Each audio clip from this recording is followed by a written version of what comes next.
I'll deal with the cam footage in a minute.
Carroll.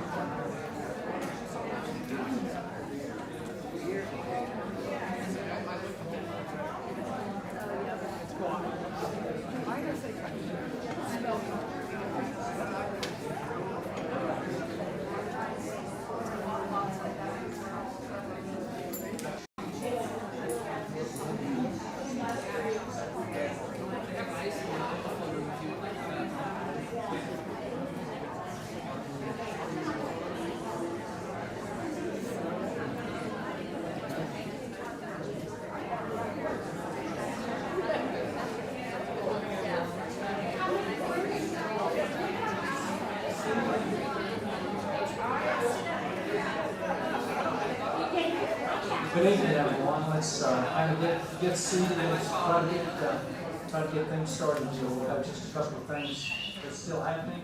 I'm gonna see if can y'all hear me okay? No. Turn it on. Okay. I thought maybe, but that's okay. Thank everyone for coming. Very pleased to have you on behalf of the Carroll County Democrats and the Galax Young Democrats who are co-sponsoring this event. Great to have you all here, very much appreciate it. Just a couple of housekeeping items before we get started. If you do need to use the restroom, come out this door, down the hall and to the right before you go out, is where the restrooms are. In case of emergency, there are multiple emergency exits. Come out these doors. Of course, go straight ahead the way you came in. You can turn right or turn left, and the emergency exits as marked. A couple of other housekeeping items. Very much want everybody to have an enjoyable evening, and so there's a couple of things I'll ask you to be mindful of. One, please be respectful of the people in the seats as well as the candidates. And then the other thing that I'll ask you to do is put your phones on silence, please, and turn the flash off. At the end of the event, we'll have the opportunity for everybody to meet with candidates. I'm certain you'll have that opportunity to take photos if you like. One other thing, this is being recorded, so that's one of the requirements where everybody knows that that's happening. So with that, we're going to go ahead and get started. We're going to have each candidate have the opportunity to kind of introduce themselves to you, and then we'll get started with the questions. Yeah, I was going to say, I need, at this point in time, my time to turn it over to Sarah Johnson.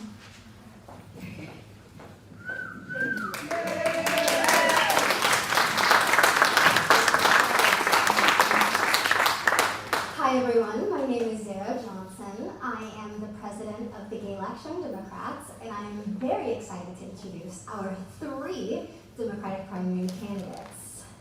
First, I wrote this in backwards order, so bear with me. First, we have Adam Murphy. He is a software developer from a working class background, a 5th generation Irish immigrant, and the son of a factory worker and farmer. He had held jobs ranging from grocery store bagger to dog bather before building a career developing software systems across industries such as aerospace, manufacturing, and finance. He's running for Congress to build policies and real solutions for working people across Southwest Virginia. Please join me in welcoming Adam Murphy.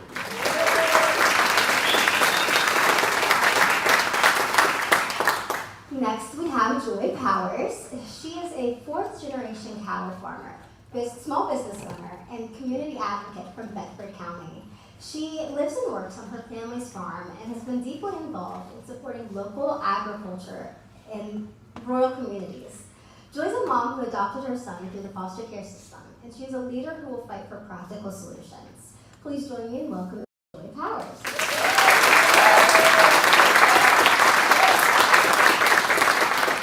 Last but not least, we have Douglas Crockett. He is a retired United Methodist pastor and attorney who has spent decades serving communities across Virginia. A native of Wythe County, he has dedicated his career to helping people both in ministry and in the courtroom. He has dedicated his career to advocating for fairness, opportunity, and strong local communities. He's ready to bring a lifetime of service and leadership to represent the people of the 9th District. Please join me in welcoming Douglas Crockett.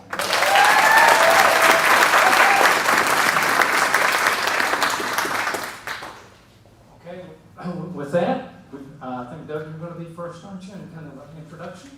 Yes.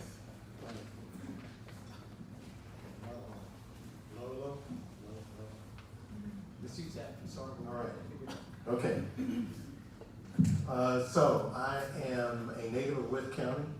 I'm a pastor and attorney, both retired. I'm a husband, a father, a grandfather.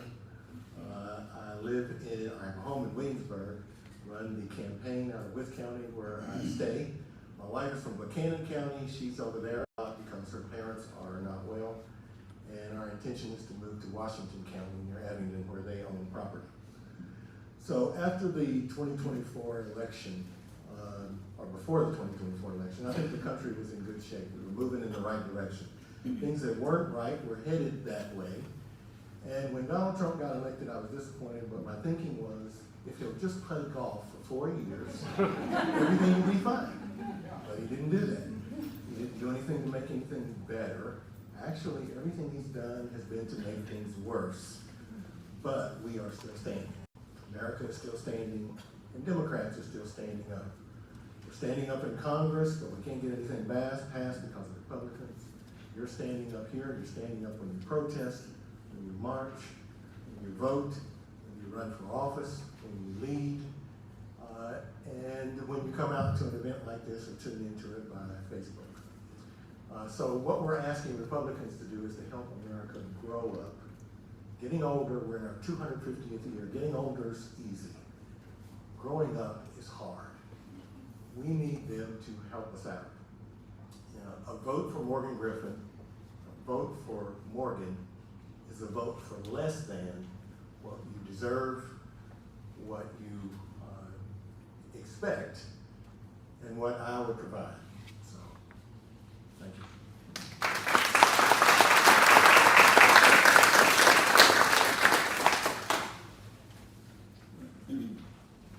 All right, good morning, guys.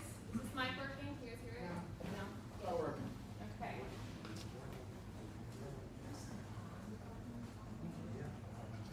Hey, she needs the light down here. I did turn it on, and it turned green. It's just not.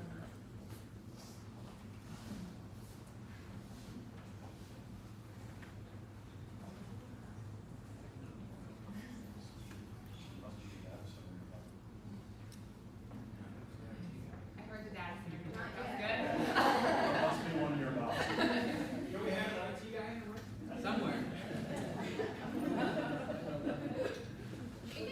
We can pass the mics if we need to. Okay, you got something? Try again.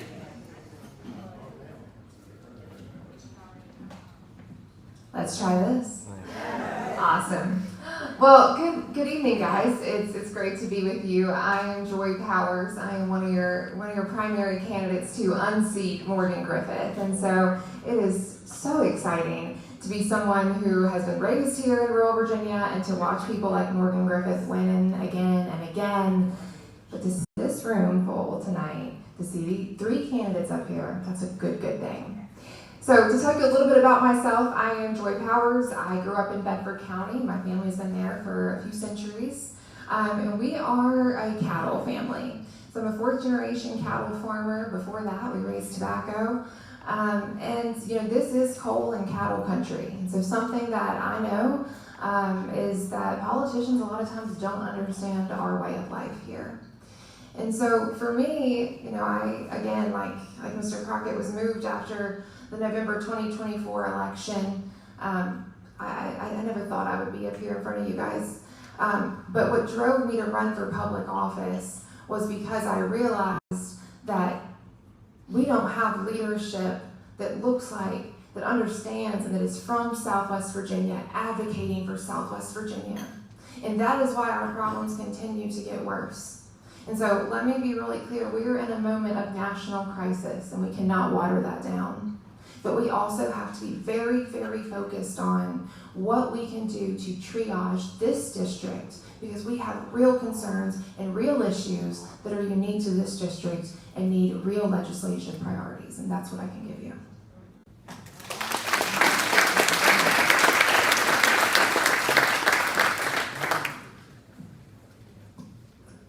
Hello? It looks like it was a good idea to take the handheld mic, wasn't it? So hey everybody, thank you all for being here. A very special thank you to the Carroll County Democrats and the Galax Young Democrats and everybody else who helped put this event together. It means a whole lot for you all to be here. Thank you. My name is Adam Murphy, Democratic candidate for Virginia's 9th District, and I'm happy to be here with you all today. I announced my candidacy for Congress in June of 2025, visiting all 23 counties and 5 independent cities of our district. It covers about 20% of the landmass of Virginia. It's a massive, massive area and a lot of ground to cover. Each and every community has its own vibe, history, and challenges that weave together in a common thread.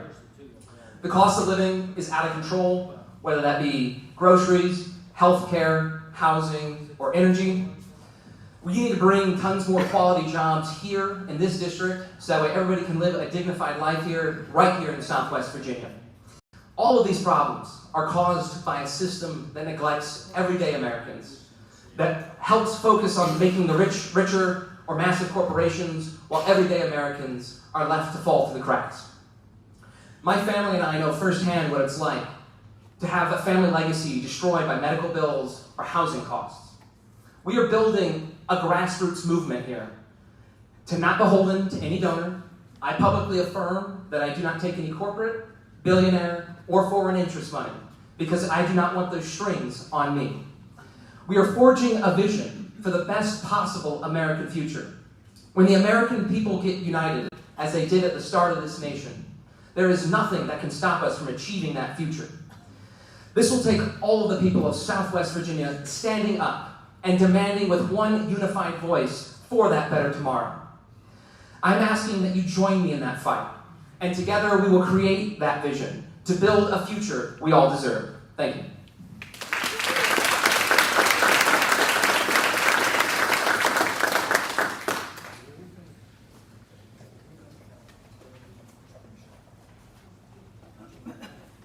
Okay, Carroll. Our first question will be read by Robert Morris.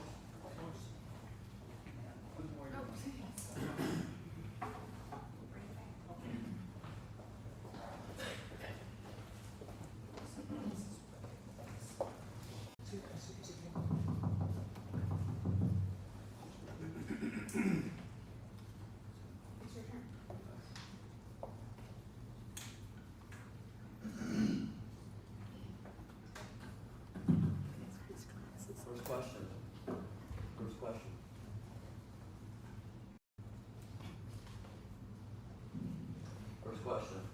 How would you make health care or health insurance affordable for Virginia families?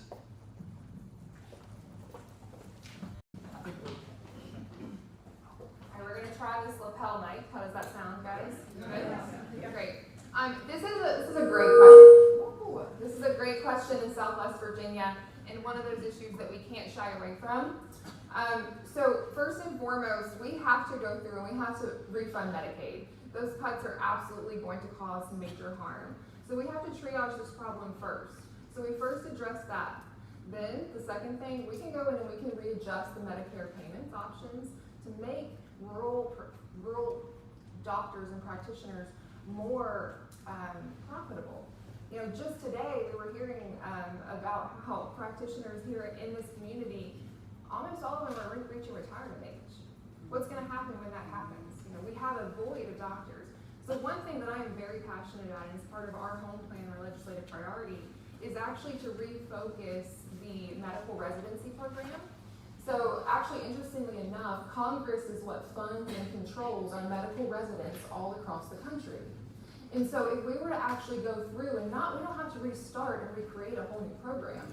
If we can go through and actually legislate that program better to reward our physicians for staying in communities like this, we're going to stop losing practitioners to Ballard Health in Abington. Because practitioners want to stay in communities like this, but they just can't afford to. And then third and foremost, and this is certainly not least, we have to start making serious moves towards universal health care. That has to be a basic tenet for any Democratic candidate moving forward, is we have to believe in universal health care for all. And that's just the start. Thanks.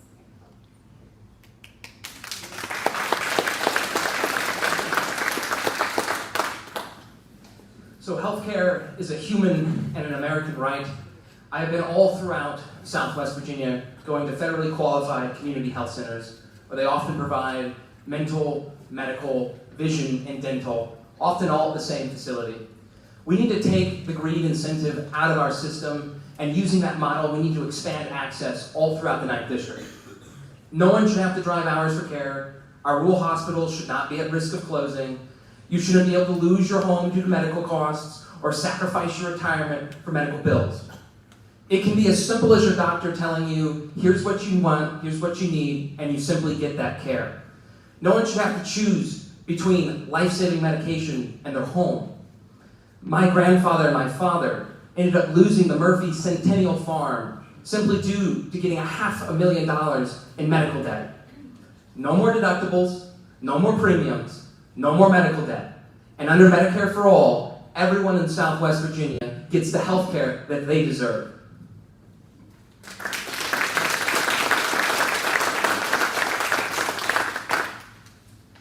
Well, the best direction, can you hear me? Okay, still. The best direction to make healthcare more affordable is to first elect a reasonable Democrat in the 9th District. What has happened in Congress is not reasonable. There's no explanation for it. To cut Medicaid, to give tax breaks to the millionaires, doesn't make any sense. To not extend the subsidies for the Affordable Care Act doesn't make any sense. There's no reason for it. And so the Affordable Care Act was working. It had reduced the uninsured from 14% down to 8%. People up to 400% of the federal poverty level were covered. Once they put the enhanced subsidies in, that took out the 400% barrier, and people above that were covered. Now they've taken the subsidies away.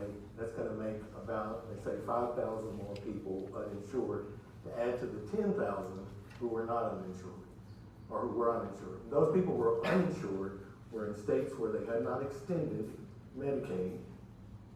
That was by choice. It was undocumented immigrants who were not getting coverage, despite what the Republicans were saying. And so what I would do is I would want to support and expand the Affordable Care Act. The total cost of Medicare, Medicaid, and the subsidies together is $1.5 trillion, which is a lot less than what Medicare for All would be. And I don't want to pay for the wealthy to have insurance. They can pay their own way. Medicare for All means I'm paying taxes to support their health insurance. They can pay for it on their own.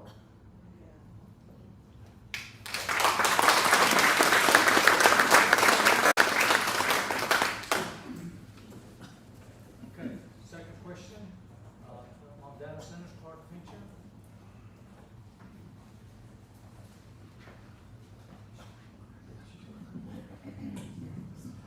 Hey guys, my name is Clark Fincher. Been a practicing veterinarian here for 37 years in this town. First, I want to say it's great to see such an enthusiastic crowd here in Galax and Carroll County. It's also nice to have candidates running against our ghost representative. And I'm proud to have all of you, whoever we run against him, it's going to be a wonderful candidate. We're looking forward to that. So my dad moved our family here in the mid-60s, a strong Democratic family.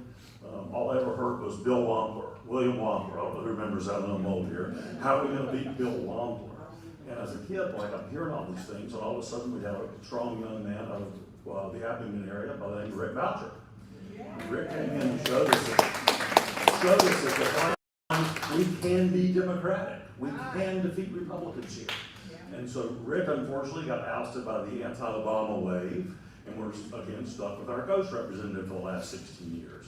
But we can be Democratic again. Guys, if we stand in unity together and with strong candidates, we can become Democratic again. I promise you that way. So my question at this point is about data centers. We knew it was going to come up. So large data centers have been recently springing up all across Virginia, as well as many other states in the United States. Centers have led to increased power costs for local residents, as well as elevated property taxes and much strain on older infrastructure, such as roads, water lines, and sewer systems. These centers may claim to employ lots of people, but when the center is actually built, employment is drastically reduced. It's drastically reduced on that. My wife and I recently bought our forever home in Carroll County, rolling hills, nice landscapes, and everything like that. We all know that Carroll County is like the Wild West when it comes to zoning.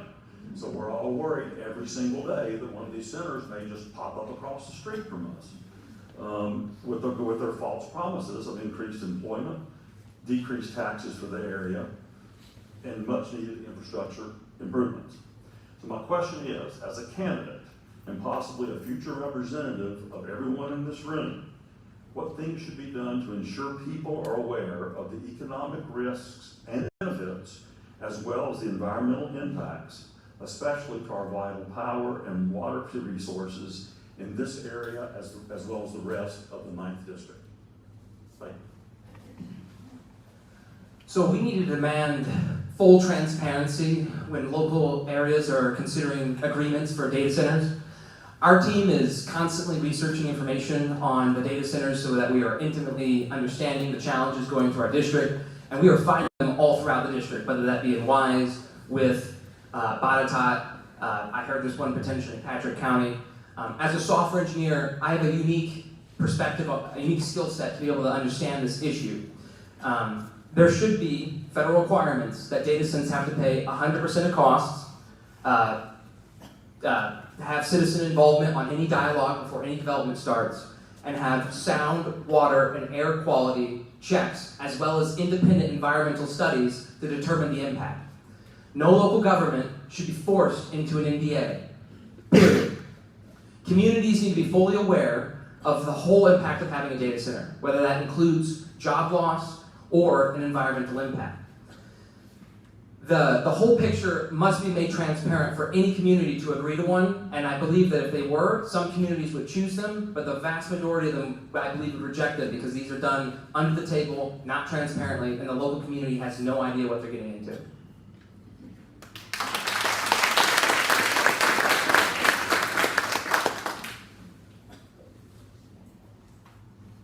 So in order to foster an informed population about data centers, we need to elect a responsible Democrat in the 9th District. What's happening is irresponsible. Data centers can be built a lot faster than power plants. And so what's happening is there's this race, and Donald Trump and Republican Congress, they're trying to accelerate data centers being built. He's put out his plan, his action plan for data centers, which puts them on the fast track. And so what we're headed toward is we're on a collision course.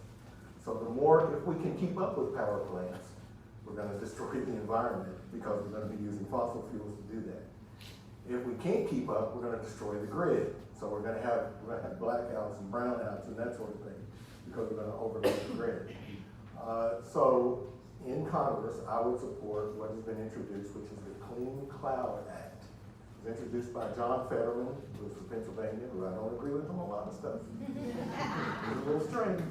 But on this, and also a Rhode Island Democrat, White House, they introduced this act, the Clean Cloud Act. And I agree with what John Fetterman said about it. He said, we can't let tech innovation come at the expense of clean air and water Pennsylvanians rely on and Virginians rely on. So what that act does is it sets standards for emissions from data centers, and it also sets fee rates for them to pay for their electricity.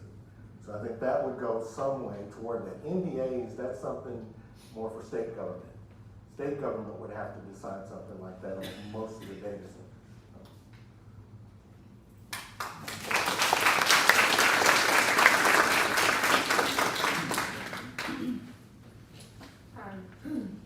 Well, this is a great question to go last on because I can say what they said, right? Because I think that most of us in this room probably agree that there has to be some oversight into this data center boom that we're seeing. I love the way you put it because it's a phrase that I use. It is literally the Wild West out here when it comes to these counties with lack of zoning laws. And here's the thing: is they are aggressively pursuing this. They are not coming to Wickham County. They are not coming to Carroll County on accident. They're coming with intentionality. And so, one of the issues that we have to be able to have as Democrats is how do we talk to Republicans across the aisle about this? Because if you want to talk to some Republicans and get them fired up, let's talk about property rights, guys. All right? So when we're talking about zoning and CD9, and we talk about, why we need these protections from data centers, we have to make sure that we can have those conversations. The other thing is I think that when we present consumers, we present ratepayers and taxpayers with the data. Glenn Youngkin and what the Virginia General Assembly did and the Virginia Republicans did by creating these tax breaks, that is why Virginia is the data center capital of the world. It is because they are incentivized to come here. And so first, although this isn't what we're talking about here, like Mr. Crockett said, there's a lot of these things that have to happen at the state level. So you guys need to say on your state legislatures about this. Both parties across the aisle. Again, we have to have reform. But as far as in Congress, what we can do, President Trump, did you guys hear that he has asked the companies to pledge to pay their own way? Right. That was the solution, the pledge.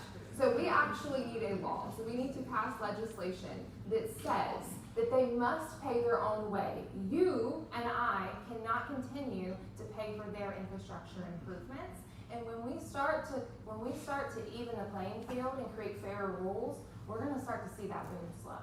That's what we need.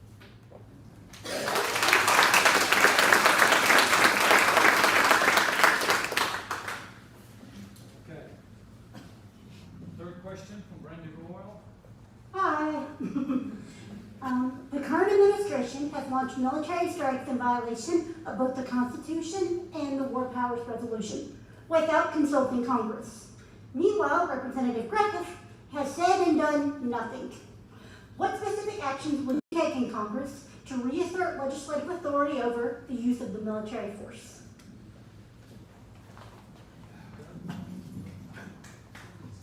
All right, so to reassert legislative authority over use of the military, yes, we need to elect a responsive Democrat. And I say that intentionally. I mean, not to have commented on this war is just not, I mean, it's like somebody needs to go with the paddles and say, clear, because it's not responsive. People, life, death, the Constitution, law, truth, criminality, none of that moves him. None of that gets him to speak, to say anything. I mean, it's just, you need somebody who is responsive. And, we need to be responsive. I would support, there is a resolution in Congress to stop the war, to tell the president. So what we have is a constitution which says that the president is the commander-in-chief of the military, but it also says that Congress declares war. So there's some overlap. So the president has some authority, but, we have a president who, he's not the first to have done something like this, but he is the worst. People are dying, 170 school children killed, 7 soldiers from our military, 50,000 military are committed to this. Sailors from Iran left at sea by our military when they sunk them from a sub, which could be a war crime. So I would support that resolution. I would also support changing the wording of the War Powers Act. So the War Powers Act, what it does, it gives the president authority in a national emergency. You can interpret that about any way. So what I would suggest is that we say, instead of until Congress says you can, you have this much money, President, here's your allowance. When that's used up, no more money. Your war stops until Congress approves it.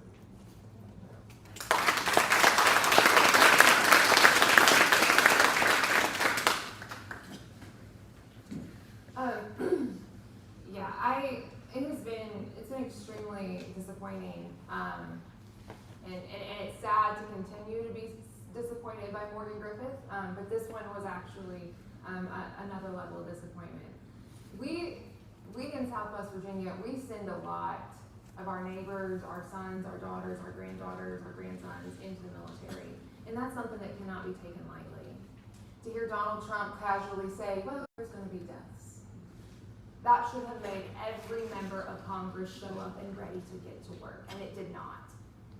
It made them fall in line. So again, a lot of the power, the authority the president is using right now, again, is from the War Powers Act, like Mr. Crockett said. That is legislation that was introduced after 9/11 in order to keep us safe. That legislation has then been misused and abused all over the world to commit these atrocities. And we are seeing a girls' school. It was not bombed, it was double tapped, guys. That means that they bombed the school with the children, and then they bombed 40 minutes later to make sure they got whoever came to save the survivors. That's what the United States government did, and that is what Congress is setting silent on right now. We have got to rein in that legislation and that power, because the Constitution does not leave gray area. The power to go to war belongs solely to Congress. It is not just in the past year that we've lost that power. It has been a slow process, but it is time for us to make a strong stand for our American people.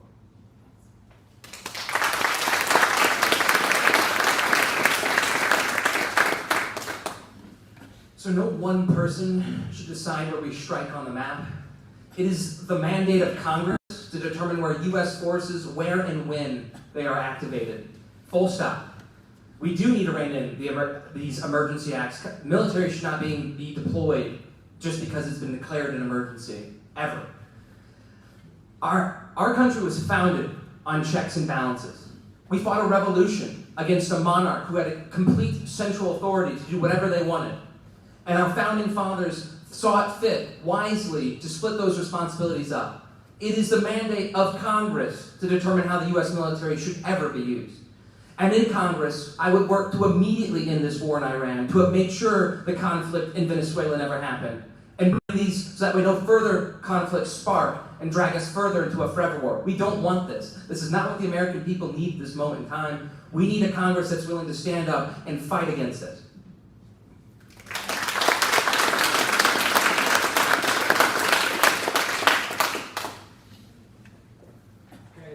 The next question was from Janet Evans, talking about constitutional violations. I don't know about you guys, but I'm tired of my constitutional rights being violated.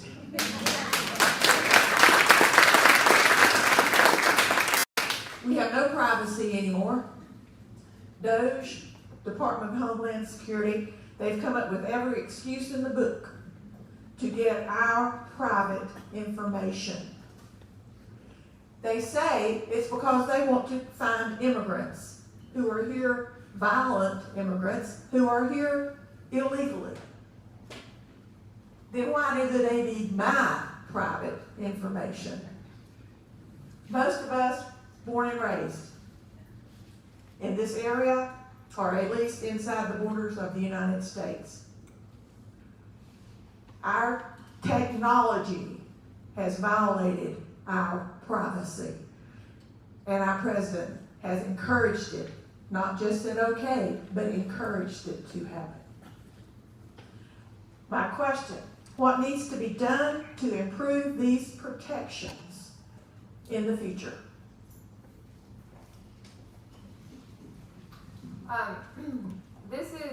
This is something that we all should be terrified of, and it's more pressing now than ever.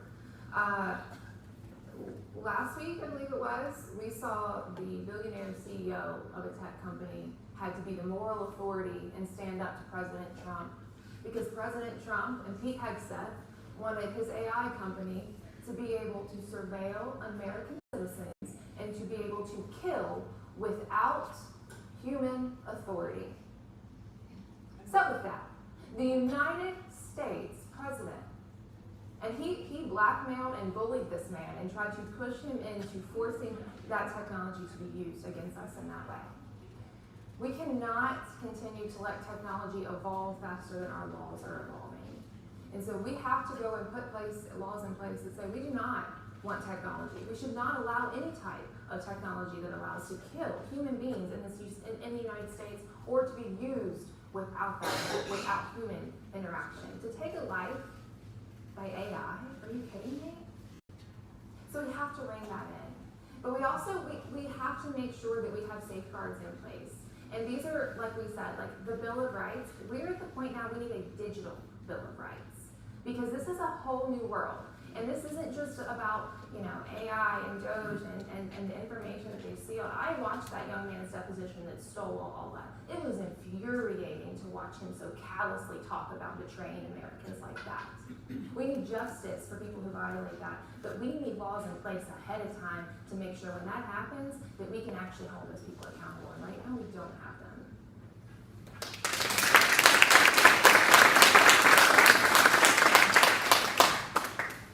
So the American people, they deserve privacy, including digital privacy, and we will guarantee that through a 21st century amendment to the U.S. Constitution. Privacy is supposed to be a fundamental right in our Constitution that is guaranteed, but has been constantly under siege. Southwest Virginia has suffered from the extraction of our resources, from coal to timber to ultimately our people. We will not offer up our personal data to greedy corporations or corrupt governance. From facial recognition, digital footprints, health privacy, every single person in Southwest, every single American is at risk of losing their privacy forever. In Congress, I will make sure that your privacy is never violated again by getting that 21st century amendment passed. Thank you.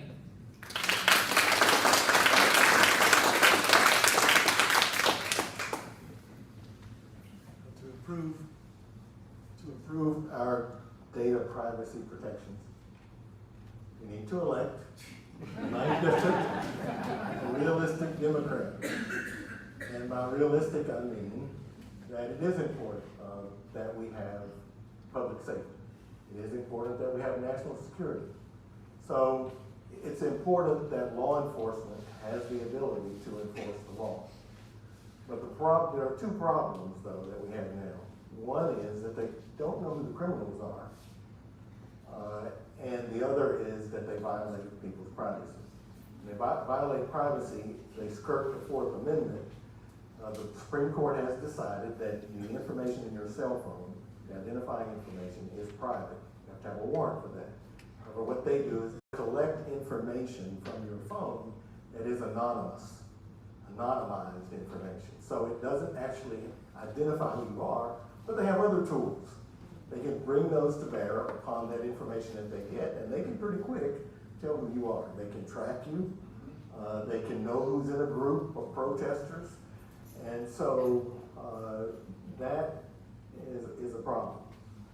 They violate their own internal policy. So there are policies at DHS that would prevent that, but they violate those policies. And so I agree, what needs to happen is, but the other thing is they don't know who the criminals are. Criminals are not 6-year-old children. Criminals are not people who go to work every day and come home to take care of their family. Those are not criminals. Criminals are not people who show up at court because they get a traffic ticket.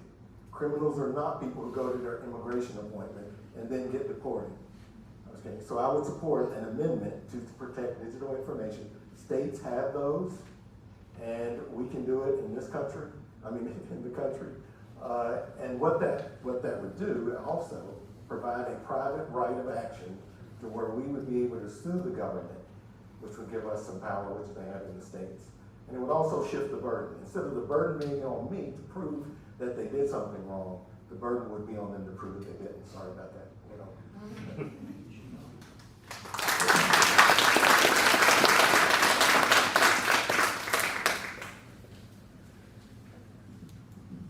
Okay, and the next question on immigration from Cheryl Fowler. Given the importance of immigration for many citizens in this country, given the importance of immigration as a political issue and as a real issue for many Americans, what sort of immigration policies would you support? So, we are a nation of immigrants. We all came here from somewhere. I myself am a fifth-generation Irish immigrant, and diversity has always been the United States' strength. ICE has been given $75 billion for funding to essentially build concentration camps. They're better funded than our own Marines. We shouldn't be putting these barriers between our people. We should be building bridges to our shared future. That money should be going to support our communities like Southwest Virginia. And that is why I ultimately, personally support abolishing ICE. Effective immigration controls can be done way cheaper, way more efficiently, where we respect people's constitutional rights and their human rights. As well as, imagine, $75 billion dedicated to ICE. Imagine what $1 billion of those dollars would do for all of Southwest Virginia.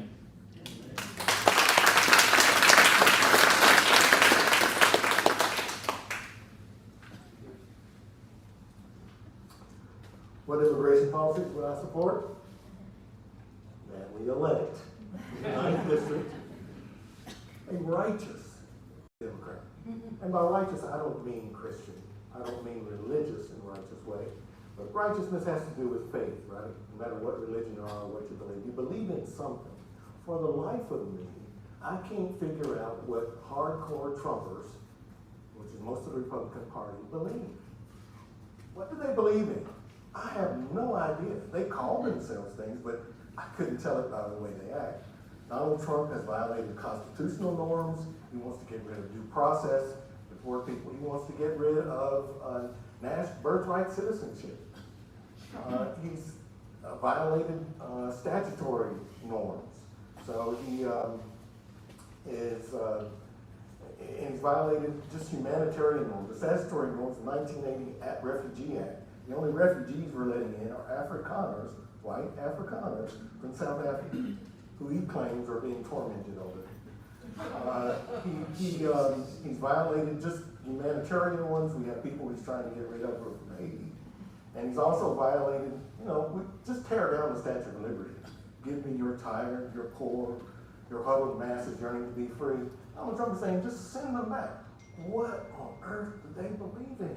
I have no clue. He violates it all and they don't stand up and say anything. We should go right back to where we were before he was elected. Democrats and Republicans had come together and they were ready to pass the Emergency National Security Supplemental Appropriations Act, the immigration bill. They had agreed on it. Trump stepped in at your expense, at American expense. So what we have is a House of Representatives and a Senate who are up there earning a salary and doing nothing. They've handed it all over to Donald Trump.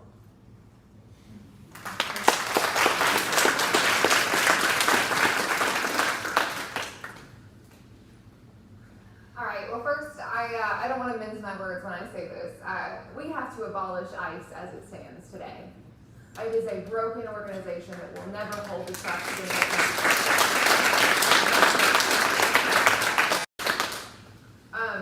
With that being said, we do need an effective border patrol. We need safe borders, and we know that. All reasonable people know that. Democrats know that, regardless of what Republicans say. But what we also know is that our immigration system has been broken for a very long time. I remember it was 2011. I was in a communications class at Virginia Tech, and we were doing this roundtable on immigration.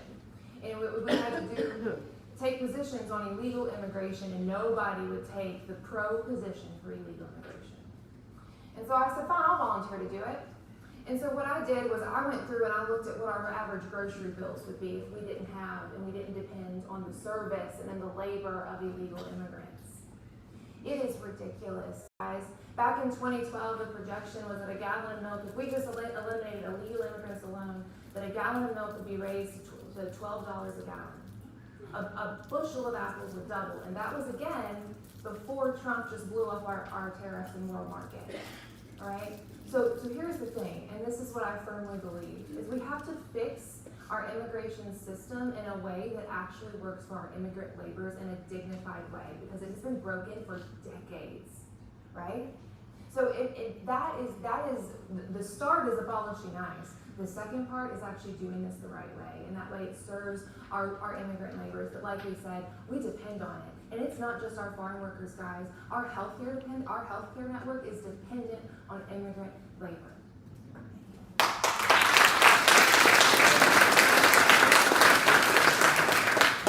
Yeah, we got a clarification. Yeah. So just a quick on abolishing ICE. I mean, the Immigration Act that both sides of Congress agreed on didn't do that. And, so what it did do was things that we would all, I think, agree on. Was shut down the border once the number of people coming in got to 5,000 on a day. It would, asylum claims, screen those and deal with them within months instead of years. Would get people within 100 miles of the border rather than having them come right to the border if there was going to be a removal process. It increased the detention capacity, it increased the number of Border Patrol agents. So it dealt with the issue without abolishing ICE. So I'm not sure that that's the proper way to go. That's abolishing things is things Republicans do. They know how to tear things down. They don't know how to build anything. I think we could keep it and make it better instead of just saying we're just going to get rid of it altogether. So. Can I respond to that? So ICE was founded in 2003. It was not how we enforced immigration in this country for a very long time. Democrats have failed at this sometimes as well, as they've increased ICE's budget year after year as well. When we talk about being efficient with immigration, you could solve the entire immigration problem with, again, just one of those of the $75 billion that ICE got by hiring 10,000 immigration judges. Yes. And we could have cleared the entire backlog within a year or two. We can do this humanely. We can do this efficiently. And ICE has shown when U.S. citizens die that we should not allow an organization like that to persist as it is. We still should have immigration enforcement, absolutely, sure, but just not ICE, the organization.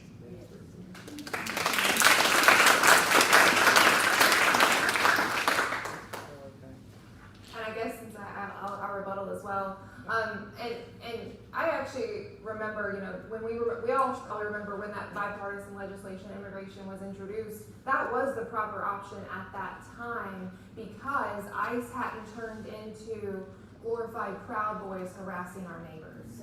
Okay? There's no way that anyone with an ICE shirt will ever be trusted in this country again, and that is why that organization has to cease to exist.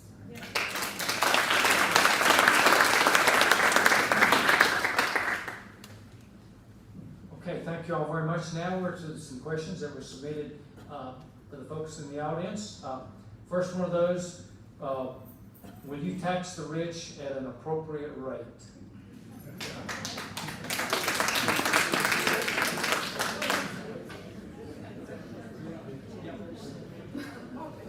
Yes.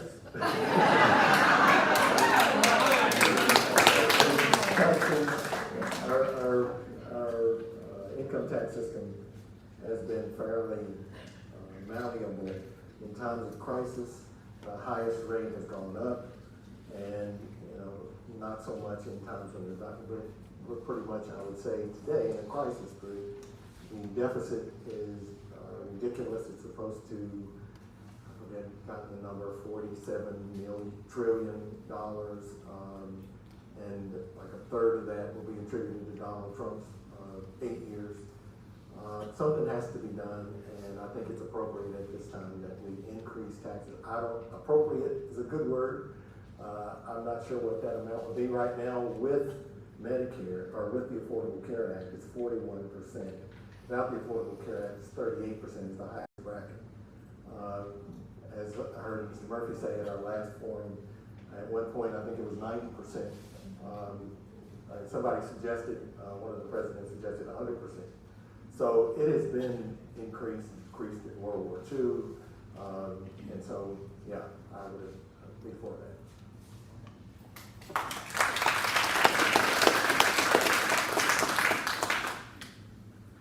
All right, so I think this is one of those great times to talk about messaging, right? So we talk about tax the rich. We all should want to tax the rich, right? Yeah. So why is it that our neighbors are so slow to the party, right? And it's because we have to reframe this. We have the Epstein class, all right? That's not even the big business class. We're talking about the class even above that. All right, those are the people that they're wealth hoarding. They are hoarding more wealth than they can ever even spend. And you want to know why? Because they want to hurt you. Like that's, we're not in the era of the Rockefellers where they're building up and they're building their legacies anymore. It's like Mr. Crockett said, there was a time in this country when the highest tax rate was 90%. Guess when we grew the most? When the tax rate was at 90%. Okay? So we have to start remessaging this. And so when we talk about taxing the rich, we're not even talking about taxing millionaires, guys with $10 million, your big business owners. Guys, let's start with the top.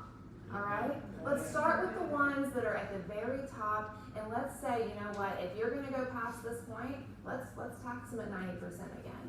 Because there is no sense in the American people supplementing the nutrition and the housing and the health care for Jeff Bezos' employees while he has 4 mega yachts. Guys, we are a broken system. Let's fix it. And guess what? If we talk to our neighbors, I think we can get them to agree with us on that.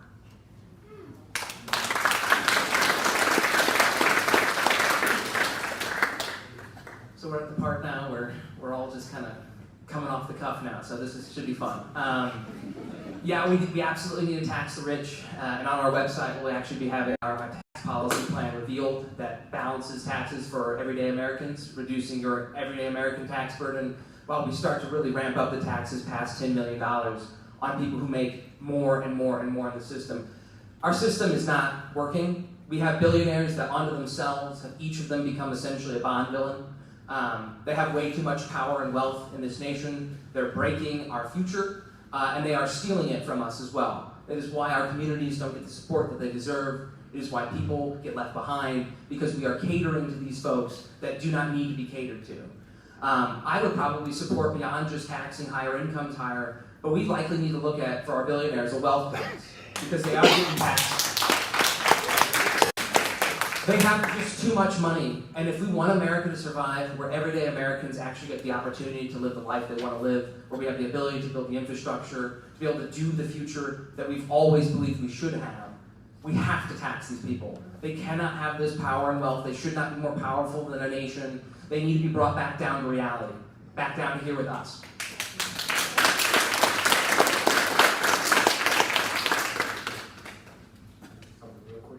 Do we get rebuttals for this? It's not a rebuttal, but I just wanted to add something. I have a statement back here that I'd like to make. So we talk about abstract numbers all the time, million, billion, trillion, blah, blah, blah. But do we really have a mental perception of how much money that actually is? You would have to live 75 years spending $25 a minute to spend $1 billion. Elon Musk is worth what now? 800 and we're literally letting them rob us blind, people, and we need to review the numbers. That's where the truth lies. Yeah.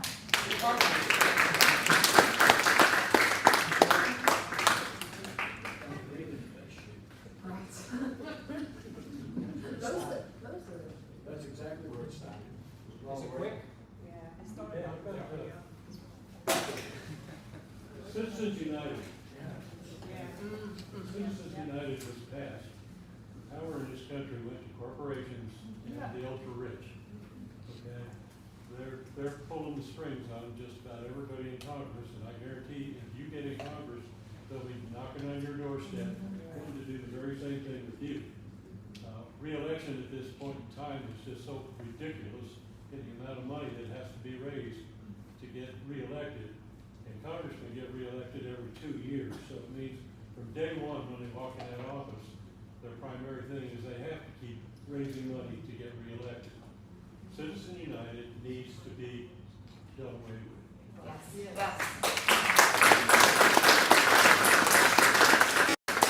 Hello, I'm sorry, I have to say something. A lot of you know who I am, I gotta say. Let's see, I think I'm on my 9th organized protest in this town. So I'm City Grove, and I gotta say, I said, I'm listening to a lot of stuff. We have protested a lot of stuff, all of us. And I appreciate everybody's support in coming out and doing that. However, you're talking about billionaires. As a lawyer, there are a lot of things that have to happen in Washington. There's a lot of lawyers there, and there's a lot of laws and a lot of votes that have to change things. But there's a lot of background information that a lot of you don't know. Let me give you some examples. Doge. Elon Musk sold that information. No, let us finish up. And I've got time. We got time for one more question. Sorry to cut you off. No, that's fine. I lost control.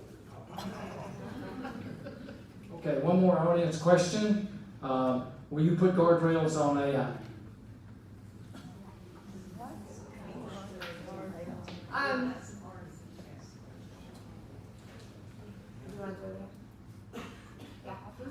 Well, I think that there's something that maybe we talked about AI as far as the threat to surveillance and the threat to and how it's used in a war. But we also need to talk about, it is a scary thing to be a woman in a world where AI can do what AI can do. And I'm just going to speak real honest with you right now.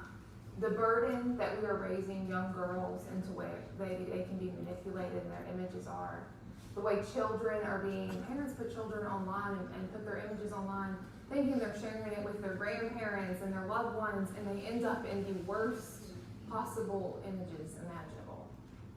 That is something that, we talk about the threat of war and surveillance, but the threat of the actual human contact to AI, it is huge. The other aspect that we're seeing, and we're starting to see this more and more now, is organizations and corporations are starting to use AI for dynamic pricing. And so you'll even go into your local grocery stores and you'll start to notice that they're changing all of the tags to digital tags. That's so they can use AI and they can adjust the prices based on trends and things. So let's say, and I kid you not, they can use these models to predict weather events and then raise the prices on emergency supplies. Yeah.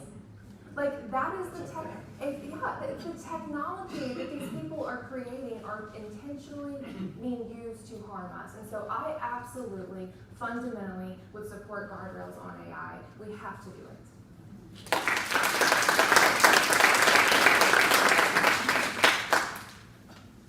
So, yes, there's a lot of problems with AI rollout as it is today. As a software engineer, I've worked with AI. There are use cases where it's useful in the medical field and a few other places. There are places where LLMs can be useful. But as what we're seeing as we race towards this future, which is essentially Blade Runner or cyberpunk, where American people are left behind and our system is shattered because these corporations gain more and more control, AI presents a very real threat. We have the possibility to be automating our jobs away. We have the possibility, as what Joy just said, about online images and generation of content where we start to no longer have a shared reality of what is true and what's not anymore. It becomes harder and harder. I 100% support guardrails on AI. I even have some ideas on how we would go about it. We need to be able to have AI technology completely labeled, kind of like when you go to a movie and you have a rating on it. There needs to be a rating on how much information was made with AI.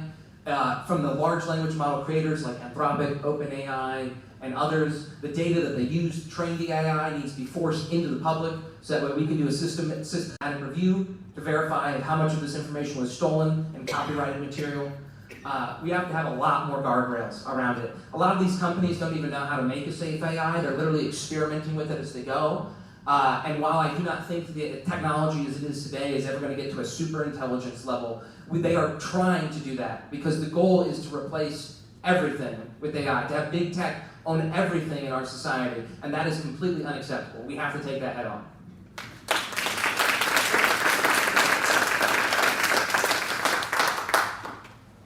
So I think the question kind of has to do with regulation, and yes, I would be for more regulation or legislation regarding AI, because I mean it just doesn't make any sense to allow a technology to just so far outpace the law itself.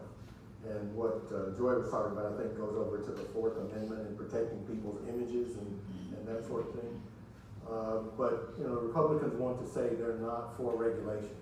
They say, oh, too much regulation. But they want to regulate stuff. They want to regulate, you know, whether you change your sex. They want to regulate who you're sleeping with. They want to regulate those personal behaviors, but they don't want to regulate the things that matter. And Donald Trump is the worst of all.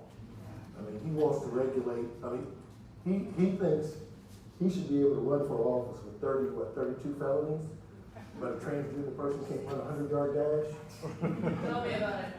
He thinks he can name the Gulf of Mexico to the Gulf of Mexico. But if you want to call yourself she, he, you can't do that.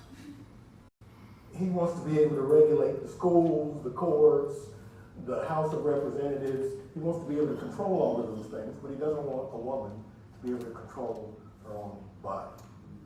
I mean, it's just ridiculous.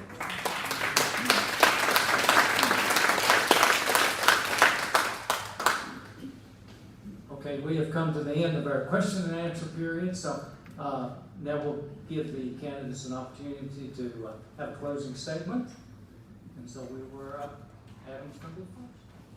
Thank you. So in all these years, what has Morgan Griffith done? What resources has he delivered for Southwest Virginia? Who has he even listened to? Griffith is beholden to corporate interests over the needs of everyday Americans. Under Griffith, Southwest Virginia has been unheard, neglected, exploited, and ultimately depopulated. As I have been revisiting all of Southwest Virginia, I have been listening. This is my full-time job now, focusing solely on hearing your voices and sharing your perspective in our campaign. And through that, we have expanded our platform to take local issues and to make them into a federal priority. Whether that means expanding rural healthcare access to all of our counties, whether that means completing road and bridge infrastructure, or the airport in Grundy, or finishing rural broadband throughout all of our district, I have been listening. This election is about building a movement in which every person in Southwest Virginia gets seen and heard. And in bringing your government back to you to hear your voice in Washington, not the whims of a party or a donor. That is why I'm here today, running on your vision for the future, to deliver for Southwest Virginia. It requires us to hold the rich and powerful to account. This is not a fight between the left or the right. This is a fight between the ultra-wealthy and the Epstein class versus everybody else.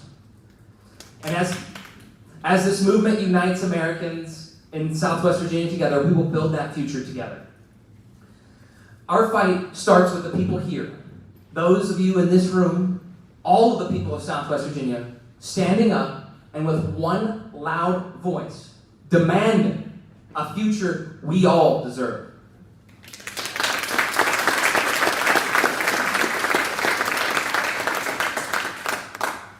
You know, in my opening, I started out talking about where we are today and how we're worse off than we were when Donald Trump took office. And, you know, and we would be even, I mean, Morgan Griffith hasn't done anything to help. I mean, Donald Trump has made things worse, and we are where we are, fortunately no worse than we are, due to no help from Morgan Griffith. So, but now is the time, folks. Now is the time. Morgan Griffith, what I can tell, he's an insignificant politician and an insignificant representative with a huge PR campaign. He takes credit for everything coming and going. He has lots of money. If we're going to defeat him in November, we're going to have to be able to compete with that. So now is the time. Don't wait another month. You've sat and you've listened to all three of us. Pick somebody. If you can't pick somebody, support more than one person. Go to our campaign website, donate some money, volunteer, sign up, give your email address. We're going to need that. We have to start now. We have to start today. Talk the person up. Share them on Facebook. Talk about it. We've got to get this. We need to create a mindful majority, not just Democrats, but Republicans too. People who are awake. The reason Donald Trump talks about being woke is he don't want people to wake up. We want people to be awake, attentive, and demanding of their representatives more than nonsense. You know, I appreciate this opportunity. This was a great experience, but it's also sort of depressing. When you look at all of these issues and just get them all into your head, it's like, oh my goodness, where in the world are we? And you've been in that place. You don't have to be a great religious person just to say, God, help us. Every time I say that nowadays, God answers me and he says, you help me. He's there. You help us. Help us. Thank you.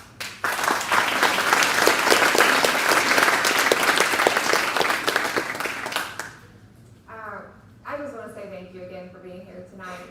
This has been a really great opportunity to get to hear. Honestly, it's reaffirming to see how much of the democratic values the three of us do share, and I think that it's a testament to where our priorities are in Southwest Virginia.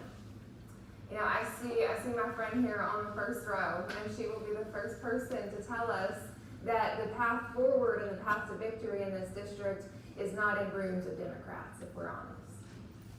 If we're going to win this race, we're going to make serious moves in this district, we have to go into the hard spaces and have the hard conversations. And I'm here to tell you, I've been doing that my entire life. I grew up at a bipartisan kitchen table. My mom was I never voted for that man conservative. I grew up from a Southern Democrat dad. I served on our local county ag board. You want to guess how many Democrats appointed me to that board, guys?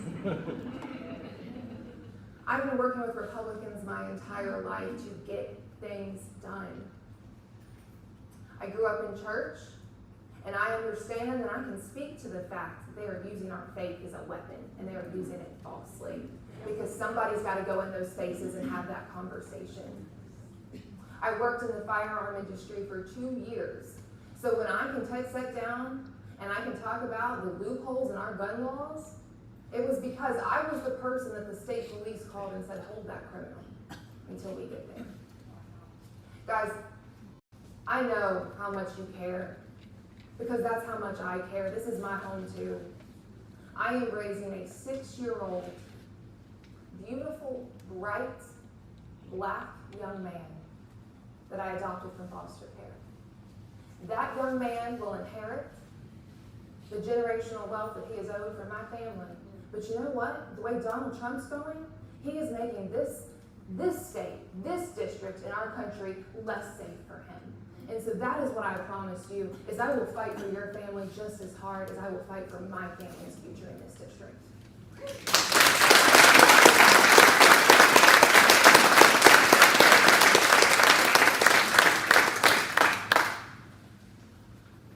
It is not why we asked everyone to be here, but Doug made a good point.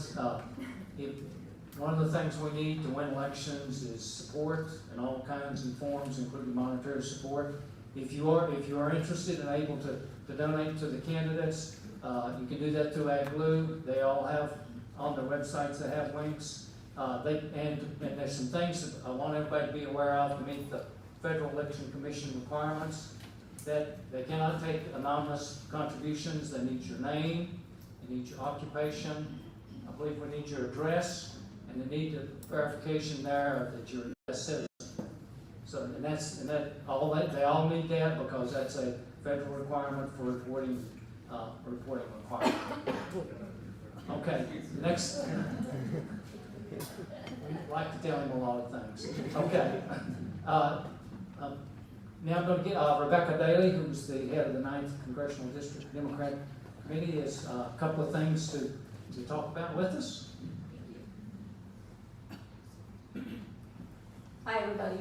I'm just going to take a couple minutes of your time to talk about redistricting. There's a lot of bad mailers being sent out, racial mailers being sent out by a Republican PAC.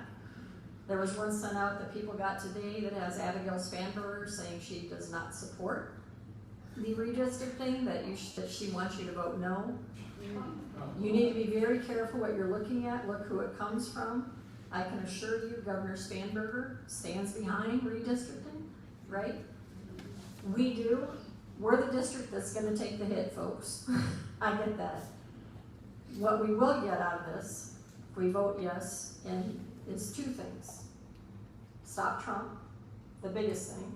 The second thing is, we're going to have a rural powerhouse because we will add to our 28 regular committees 9 more committees. We will have about a third of Virginia in our district.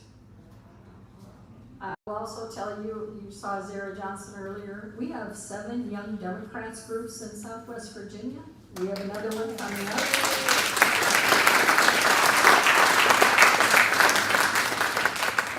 And I will tell you that most of us don't agree with gerrymandering, which is why the Democrats at a federal level tried to end it a few years ago. The Republicans voted against it. I had a hard time with this in the beginning, I have to tell you, because of the hit we're going to take in the 9th, but the bottom line is this. I don't know any other way to stop Trump. It's that simple. So please talk to your friends, talk to everyone you know. Right now the numbers do not look good in our district. They're turning out way more than we are. So everyone needs to vote. The second thing is, I have a table right outside this door here. If you have not signed ballot petitions for these 3 candidates, as well as Senator Warner and Loretta Daniels, who's also running for the Senate, I have clipboards out here. They are in need of signatures. If you could take the time to do that before you leave, that would be great. And finally, just thank you all. This was amazing. Thanks to the Carroll County Committee. Thanks to the candidates.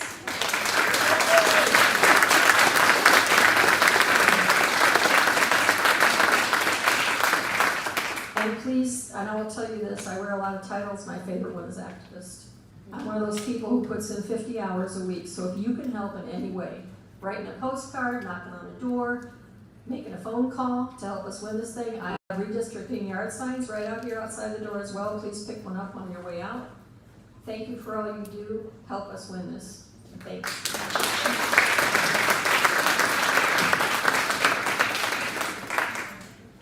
You can turn your phones back on. One quick note. I know we've had some donations for the food drive out here. Everyone who brought things, thank you very much. Those are going to be distributed tomorrow. Very much appreciate that. We're going to have now an opportunity to kind of meet and talk out here. We do have refreshments in the other room. Please pick up something, join in signing ballot petitions, picking up your signs. Please put those out. And thank you all very much for being here. It's great to have you.